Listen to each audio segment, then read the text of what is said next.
저는 30대 중반에 결혼 6년 차, 그리고 4살 딸아이의 엄마입니다.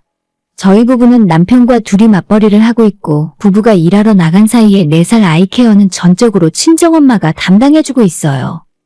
제가 결혼하기 전부터 엄마가 아이 낳으면 전부 봐주신다고 하셨기 때문에 신혼집도 일부러 친정 근처로 잡았습니다. 그 덕분에 저는 아이 낳고 나서도 산후조리부터 육아까지 엄마 도움을 많이 받을 수 있었고 육아휴직 2년이 아니라 1년 만에 회사로 복귀할 수 있었기 때문에 회사에서도 별다른 불이익을 받은 적이 없었어요. 원래 육아휴직 2년 다녀오면 조금 멀리 떨어진 타지점으로 전출을 보내거나 업무 부서를 다들 기피하는 힘든 곳으로 보내던지 하는 불이익이 있는 회사였거든요. 아무튼 제가 또 집에서 외동딸이라 어려서부터 부모님 사랑을 독차지하며 자랐고 결혼하고 나서도 매일같이 아침 저녁으로 엄마를 볼 수 있어서 너무 좋아요. 이런 사정들이 있긴 하지만 처갓집 근처에서 사는 것이 쉬운 일은 아닐 텐데 하나부터 10까지 다 이해해주고 우리 엄마한테 잘해주는 남편에게 항상 고마운 마음이에요. 그런데 아무런 문제도 없는 이런 상황을 예전부터 못마땅하게 여기고 틈만 나면 저한테 시비 걸면서 남편과 제 사이를 이간질하는 사람들이 있었어요. 다른 사람도 아니고 바로 우리 시어머니와 신우입니다. 신혼집을 얻을 때부터 너무 처갓집에 가까운 거 아니냐며 이런 식으로는 자기 아들이 결혼 생활에서 길을 못 펴고 산다며 난리였었죠. 적당히 한 귀로 듣고 흘리려고 해도 신혼집에 돈 한 푼 보태주지도 않는 시댁에서 하도 난리법석을 떨길래 제가 시어머니에게 우리가 아이 낳으면 어머님이 전담해서 봐주실 거냐고 물었습니다. 제가 만약에 아이 낳으면 어머님이 봐주실래요? 그러면 친정이 아니라 어머님 댁 근처로 신혼집을 구할게요. 대신에 아이 낳고 중학교 들어갈 때까지는 어머님이 전부 봐주셔야 해요.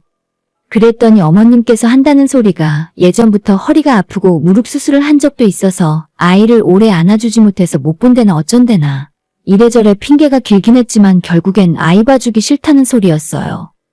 저는 아이 낳더라도 육아휴직으로 남들처럼 2년 꽉 채워서 쉬고 싶지 않았고 하루라도 빨리 회사 다니고 싶은 사람이라며 만약 어머님이 제 아이 안 봐주실 거라면 앞으로 신혼집 구하는데 어떠한 말도 꺼내지 말라고 했더니 그 뒤론 조용해지더라고요. 우리 친정아빠는 다른 형제가 없이 외동아들인데 엄마 쪽이 3자매 중에 첫째입니다. 이모들은 당연히 결혼해서 전국 각지에 흩어져 살고 계시지만 다들 우애가 좋아서 무슨 일만 있으면 우리 친정집으로 이모들이 다 모였어요. 이모들이 집에 찾아오면 항상 시끌벅적했었고 저희 부부를 자주 불러서 같이 저녁을 먹는 날도 많았어요. 남편도 성격이 밝고 부침성 있는 편이었는데 이모들이 제 남편을 좋아했어요. 그렇게 남편이 처가 식구들과 잘 지내고 있는데 시어머니는 항상 남편과 우리 집안 사이를 질투를 하는 건지 친정에서 모임이라도 하는 날에는 어떻게 알고 남편에게 전화를 걸어 시댁으로 빨리 들어오라는 연락을 하셨습니다. 처음엔 남편도 어머님 댁에 무슨 큰일이라도 난 줄 알고 밥 먹다 말고 달려갔었는데 막상 가보니 아무 일도 아니었고 몇 번 그렇게 속다가 지금은 어머님이 빨리 오라고 불러도 가질 않습니다. 어머님만 그런 것도 아니에요. 저보다 2살 어린 신우는 어찌나 하는 짓이 자기 엄마랑 똑같은지 생각하는 것뿐만 아니라 말하는 것도 시어머니를 쏙 빼다박았어요. 저희 어머님이 같은 말을 해도 정말 듣는 사람 신경 거슬리는 소리를 잘 하시는데 두 모녀가 모이면 듣는 사람 속이 다 뒤집어질 정도입니다. 제가 우리 딸 낳고 처음 맞이하는 명절이었는데 시댁에서 다 같이 모였던 적이 있어요. 그때 신우가 태어난 지 2달 된 우리 딸 얼굴을 보고 어머, 다행히 눈은 새언니 안 닮고 우리 오빠 닮았네? 만약에 새언니 닮았으면 언니처럼 일찌감치 쌍꺼풀 수술할 뻔했잖아요? 우리 집안 사람들이 다들 쌍꺼풀이 있어서 진짜 다행이라니까? 돈 굳었네. 라고 말하면서 제 속을 은근히 긁어놓더라고요. 평소에도 종종 한 번씩 시댁에 가는데 남편이 조금이라도 피곤해하는 것 같으면 시어머니랑 신우가 동시에 한마디씩 합니다. 너가 처갓집 옆에서 눈치 보고 사느라 피가 마르나 보네. 살이 왜 이렇게 빠지고 다크서클이 이렇게 늘어났어? 평소에 저희 엄마가 눈치 줬냐고 호들갑을 떠는데 남편이 듣다 못해 제발 그만 좀 하라고 장모님이 엄마보다 더 챙겨주면 챙겨줬지 한 번도 불편하게 한 적 없다고 소리를 질렀더니 다행히 그 뒤로 어머님도 조용해지셨어요. 어머님과 시누이 때문에 스트레스를 많이 받긴 했지만 오늘 이야기할 주제가 겨우 저런 잔소리 정도는 아닙니다. 저희 시댁은 제가 시집을 올 때부터 한 번도 김장을 하지 않았어요. 남편 기억에도 본인이 철 들고 나서부터 자기 집에서 김장하는 경우는 없었다고 합니다.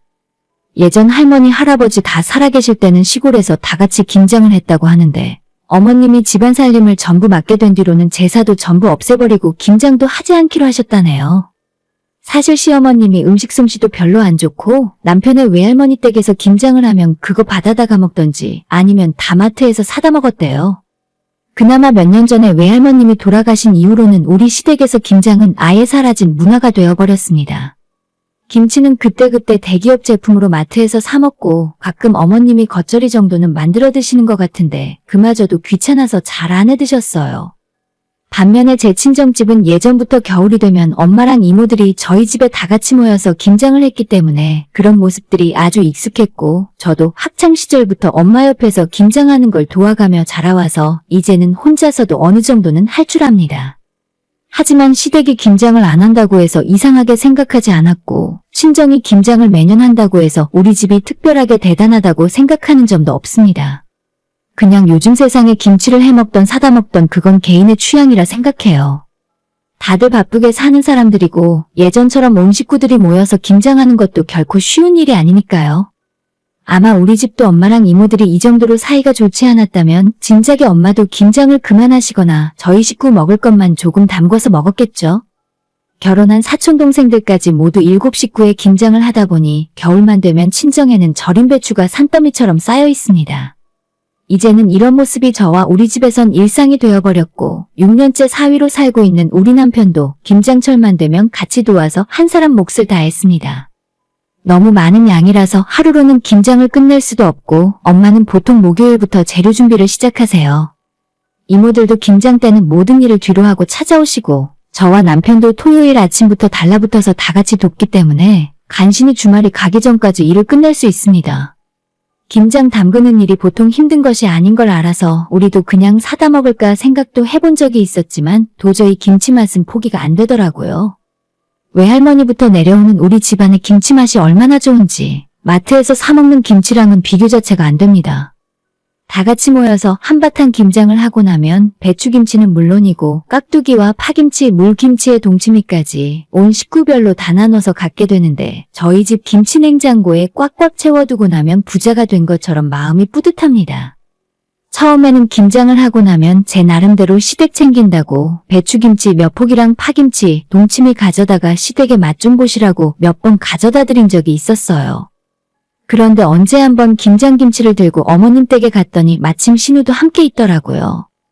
아가씨 있는 줄 알았으면 아가씨 것도 좀 챙겨서 올 걸 그랬다고 예의상 한마디 했더니 바로 톡 쏘는 대답이 돌아왔습니다.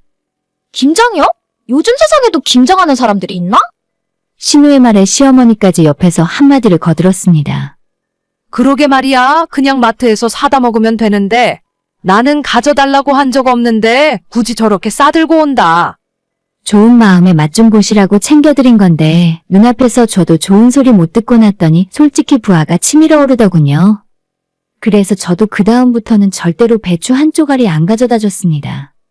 빈말이라도 맛있다고 고맙다고 사돈댁이 손맛 좋다고 칭찬이라도 해줬으면 그 이후로도 매년 김장하고 나면 신이 나서 가져다 줬을 텐데 말을 해도 저 따위로 하니까 뭐라도 주고 싶은 마음이 싹 사라지더라고요. 그런데 사람이 염치도 없지 앞에서는 그렇게 이야기하고 다음에 김장하고 나서 제가 김치를 안 가져다 주니까 시어머니가 은근슬쩍 제게 묻는 겁니다. 올해는 너네 김장 안 했니? 매년 이맘때면 김치 가져오더니 올해는 통 소식이 없네. 너무 괘씸해서 올해부터는 김치를 조금만 했다며 나눠줄 것도 없다 말하고 치웠어요. 이미 3년이 지난 일이지만 신우와 시어머니의 저 말은 아직도 어제 들은 것처럼 생생하고 덕분에 그때부터 시가 사람들과 거리를 멀리하고 대화도 잘 섞지 않아요. 신우는 나이가 30 넘을 때까지 시집을 가지 않았고 어머님이랑 같이 해외여행도 다니는 등 자유롭게 지냈습니다. 솔직히 그쯤 되면 대부분의 어머님들은 자기 딸을 빨리 시집 보내려고 안달인데 제 앞에서 허세를 부리는 건지 항상 저와 비교하며 신우가 낫다는 식으로 말씀을 하셨습니다. 요즘 일찍 결혼하는 여자애들 보면 참 불쌍해. 우리 딸처럼 혼자 돈 벌고 누릴 거 다 누리면서 사는 게 멋있더라고. 일부러 저한테 들으라는 듯 말씀을 하시는데 그래봤자 제가 당신 아들이랑 결혼했는데 누워서 침 뱉는 소리 아닌가 생각했어요. 아무튼 신우는 자기가 버는 돈으로 해외여행 다니고 명품 걸치고 피부과에 수백만 원씩 가져다 주면서 살았습니다. 모아둔 돈 하나 없이 나이 30 넘어서 저러고 사는 게 제 입장에서는 하나도 안 좋아 보였고 그저 철없고 생각이 없어 보였지만 신우부님과 어머님은 그런 걸 모르는 것 같았어요. 영원히 화려한 싱글로 살 줄 알았던 저희 신우가 작년에 갑자기 결혼한다며 남자를 집에 데려왔고 그때 어머님이 어찌나 기뻐하시던지 온 동네방네 딸이 시집간다며 소문을 내고 다니실 정도였습니다. 분명 제 앞에서는 일찍 결혼한 저보다 혼자 즐길 거 다 즐기며 사는 자기 딸이 더 멋있다고 하지 않았습니까? 누가 보면 30 넘은 딸이 시집 못 갈까봐 말을 동동 구르던 사람인 줄 알겠네요. 아무튼 올해도 슬슬 찬바람이 불고 친정엄마도 또다시 김장 준비를 시작하셨어요. 이번에도 이모와 이모부들과 사촌동생네 부부까지 다들 모여서 시끌벅적하게 김장을 마쳤습니다. 올해는 굴도 잔뜩 사서 굴보쌈도 해먹었고 막내 이모는 바닷가에 사시는데 과메기를 잔뜩 가져와서 김치와 함께 과메기를 먹으면서 먹고 마시고 웃고 즐기는 분위기에서 김장을 마쳤습니다. 이틀간의 김장이 끝나고 집에 돌아오는데 어찌나 많이 챙겨주시던지 커다란 남편 차가 짐을 실을 때마다 휘청거리는 것이 느껴질 정도였어요. 김치 냉장고에 꽉꽉 채워두고도 자리가 부족할 정도였습니다. 적어도 내년 여름까지는 김치 걱정 없겠다 싶어 보기만 해도 마음이 든든했습니다. 한편 저희 시어머니는 작년에 딸을 시집 보내고 올해 들어 살이 쭉 빠지셨어요. 30년 넘도록 품에 끼고 살던 딸을 출가시켰더니 그 허전함이 이루 말로 할 수 없을 정도였나 봅니다. 남편도 어머님이 아끼는 자식이긴 하지만 대학도 서울에서 다니느라 집을 떠나 자취를 했었고 군대 다녀왔던 기간도 있어서 그런지 남편이 결혼할 때는 어머님이 이렇게까지 우울해하진 않으셨거든요. 그리고 저희는 시댁에서 그리 멀지 않기 때문에 언제든 보러 오실 수도 있습니다. 하지만 신우는 30년 넘는 시간을 한 번도 떨어져 본 적 없이 어머님이랑 같은 집에서 살았잖아요. 그렇게 애지중지 아끼던 딸이 시집을 갔고 그것도 같은 지역도 아니라 멀리 다른 지역에서 살기 때문에 명절이 아니면 얼굴 보는 것도 힘들었어요.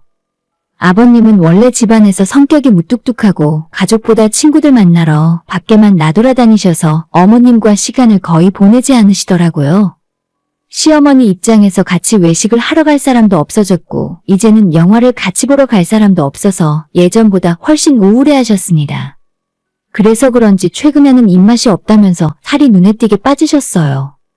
딸 시집 보내고 좋다고 할 때는 언제고 식사도 제대로 못할 정도로 우울해하는 시모를 보니까 마음이 참 복잡하더라고요.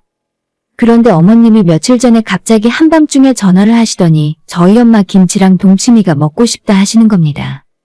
예전에 너가 가져다 줬던 김치가 맛이 괜찮았는데 고구마 쪄서 동치미 국물 한 모금 마시면 소원이 없겠다. 올해는 사돈댁이 김장 아직 안 하셨니? 만약에 김장하게 되면 우리 집에 김치 좀 가져다 줘라. 사실 김장은 지난주에 이미 했고 저희 집 김치 냉장고에 각종 김치들은 물론이고 동치미까지 커다란 통으로 2개나 있었습니다.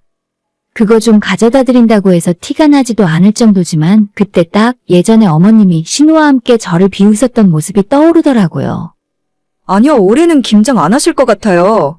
엄마도 힘들어서 이젠 못 하시겠대요. 저희도 앞으로는 그냥 사 먹으려고요.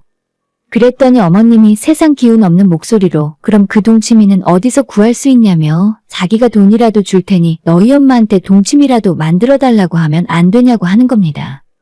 진짜 이쁜 구석이 하나라도 있었다면 측은한 마음에 이것저것 나눠줬을 텐데 그때 느꼈던 모멸감 때문에 어머님한테는 어떤 것도 주고 싶지 않았습니다. 미련이 남는지 자꾸 돈 줄 테니 동치미 좀 담궈달라고 하시길래 저는 만들 줄도 모르고 친정엄마도 안 하실 거라 대답하고 전화를 끊어버렸습니다.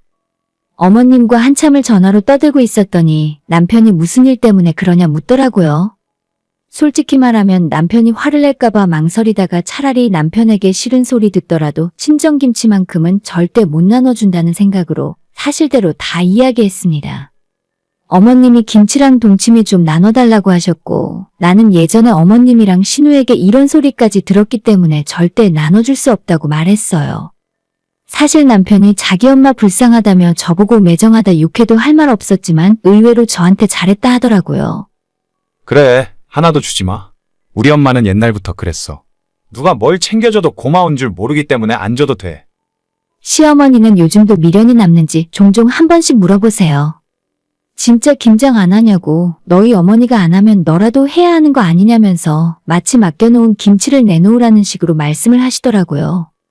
그럴수록 더 주고 싶은 마음도 사라지고 진짜 끝까지 안 줄 겁니다. 제 친구한테도 줄 수 있고 회사 동료한테도 나눠줄 수 있고 하다못해 옆집 이웃이 김치 좀 먹고 싶다고 하면 한 포기 크게 나눠줄 수도 있어요. 그런데 세상에 딱 두 사람, 우리 시모와 신우한테만큼은 콩 한 쪽도 주기 싫습니다. 자기들이 입으로 쌓은 업보라서 억울해하실 것도 없네요. 오늘의 사연은 여기까지입니다. 구독과 좋아요, 알람 설정 부탁드려요. 다들 행복하시고 좋은 하루 되세요.